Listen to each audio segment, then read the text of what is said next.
here with Linda Marlowe.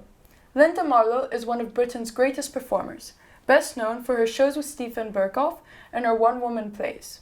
Last year, I was lucky enough to see her show No Fear, which completely blew me away. Hi Linda, so happy to have you here today. I'm delighted to be here. So my first question is, how did you come up with the idea to do No Fear, and how did it start? Well, it started quite a long time ago. I mean, I actually came up with the idea 18 years ago, and I've recently revived it. And it was a group of, I used to sort of tell my friends some of the sort of crazy things that I'd done in my youth, and there were stories of, odd stories and weird things I'd done. And one of them, Gavin, who was a dear friend of mine, and he was an actor as well, and he said, but these are just fascinating stories, I think you should write a book. And I said, no, every time I try to write something it seems stupid. He said, well, why not do a show about it? And I said, well, I'm not famous, why would people, want to see a show about the actual things that I did in my life, the sort of things that I got up to? And they said, well, I think they said they're great stories. I said, well, maybe if I just did them as sketches where I played all the parts in them and that it would be entertaining in itself, so it wouldn't matter whether I was famous or not. Well, that's amazing. Yeah. Well, yeah, could you tell some stories that you tell in the show? I could do, yes. There was one where I actually carried 9 kilos of hash, marijuana, but hash, to Washington, D.C.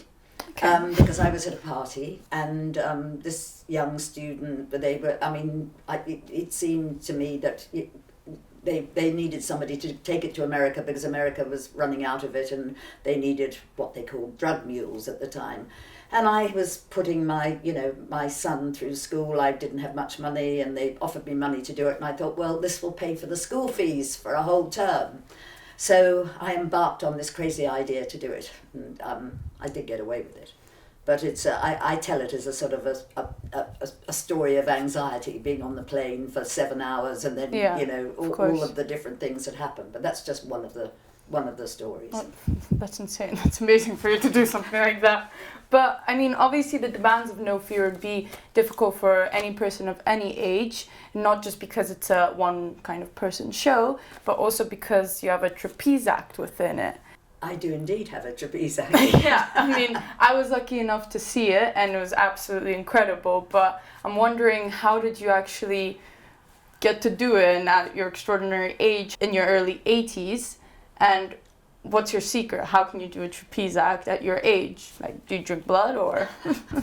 Sadly not. But anyway, how did I do it? Well, basically, I'd always wanted to be a trapeze artist when I was I'd always wanted to join a circus when I was a little girl. And when I was a little girl, I was actually very, very fearful of things. I was frightened of everything, of spiders, of snakes, of thunderstorms, of my mother raging at me, and I was always scared. I just was scared of everything, and I just didn't know quite how to combat it. So I sort of disappeared into a sort of a make-believe world where I had a make-believe family. I think it was then that I discovered anger. I decided I was angry. I was angry that I was frightened of everything, and I didn't want to be frightened, and so therefore I sort of caused a whole fury and anger in myself that I could do anything that I wanted to do. So I think I carried this desire through all my life, that okay, I can still do that. I'm strong enough to do it. I will do a trapeze act. So I think that's where that came from.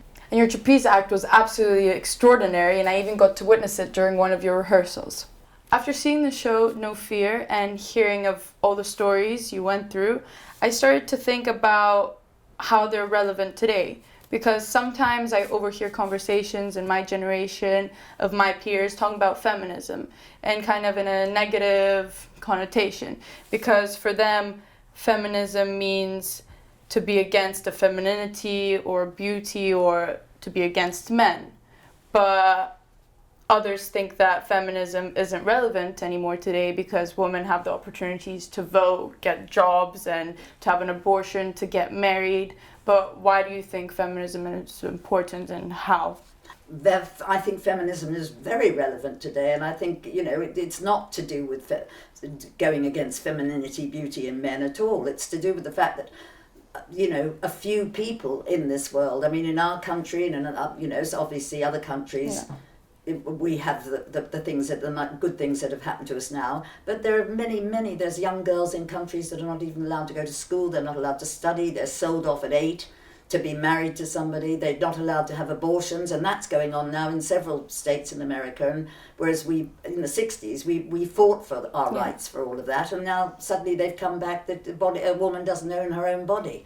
So I think it's really scary that I think this is why feminism should exist. Well, to help all of these people. I completely agree, and I think that's right, because don't you think we're living today in more of an Instagram beauty kind of world where girls feel the need to change the shape of their bodies, the size of their lips, their noses, their hair color or their eye color, just in order to conform to some beauty standard or just to appeal to the male gaze?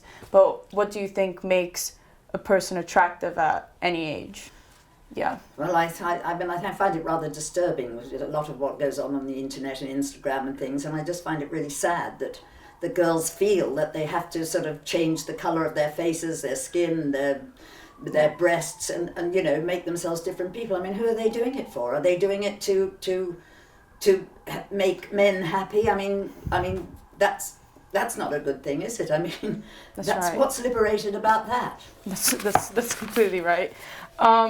And lastly, my last question is, what are the most important things you've learned over the course of your life, and what are your hopes for the next generation?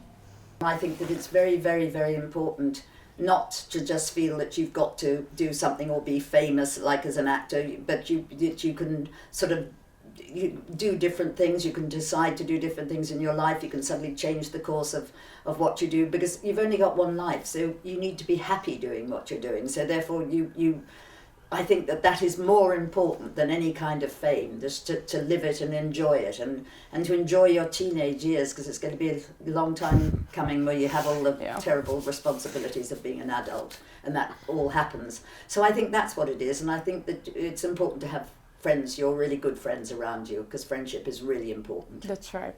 I agree. Well, thank you so much for being here with me today, and I hope to see you soon. It's been my pleasure. It's been lovely being here with you today.